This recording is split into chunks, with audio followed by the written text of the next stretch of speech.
दृश्य एक, कोहरे की चादर और नई शुरुआत। बैकग्राउंड में बहते पानी की धीमी आवाज और पक्षियों का शोर। नरेटर, सूरज की पहली किरण अभी पहाड़ों को छू ही रही थी कि पूरी घाटी कोहरे की एक सफेद चादर में लिपट गई। नदी का किनारा शांत था, मानो प्रकृति किसी चमत्कार का इंतजार कर रही हो।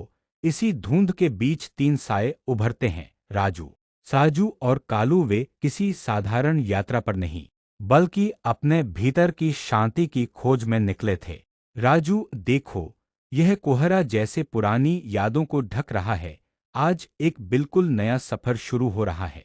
साजू, जल्दबाजी मत करो, शांति ही हमें सही रास्ता दिखाती है। दृश्य दो, झील का जादुई रहस्य।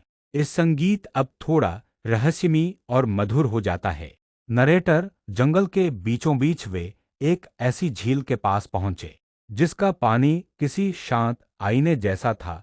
वहां की खामोशी इतनी गहरी थी कि अपनी सांसें भी सुनी जा सकती थीं। राजू, इतनी खामोशी, ऐसा लगता है जैसे ठहरा हुआ पानी भी हमसे बहुत कुछ कहना चाहता है। नरेटर, तभी अचानक झील के बीच में एक हल्की लहर उठी। पानी की सतह से एक दिव्य रोशनी उभरी और एक चमकता हुआ जलमानव, वाटर स्पिरिट, उनके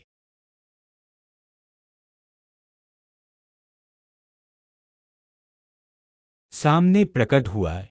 जलमानव, इंसान अक्सर शोर में सत्य को खो देता है, याद रखो। असली जादू हमेशा खामोशी में ही सुनाई देता है। दृश्य तीन, खामोशी का सबक। नरेटर, तीनों मंत्रमुग्ध होकर उसे देखते रहे।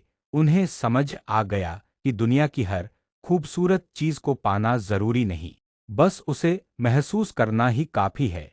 धीरे धीरे वह आकृति फिर से लहरों में विलीन हो गई। कालू, सच है, किसी चमत्कार को देखने के लिए आंखों से ज्यादा मन की शांति की जरूरत होती है।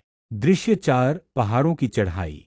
नरेटर, झील का जादू अब उनकी यादों में बस चुका था। रास्ता अब ऊपर पहाड़ों की ओर मुड़ गया। चढ़ाई कठिन थी, लेकिन सूरज की धूप उन्हें नई ऊर्जा दे रही थी।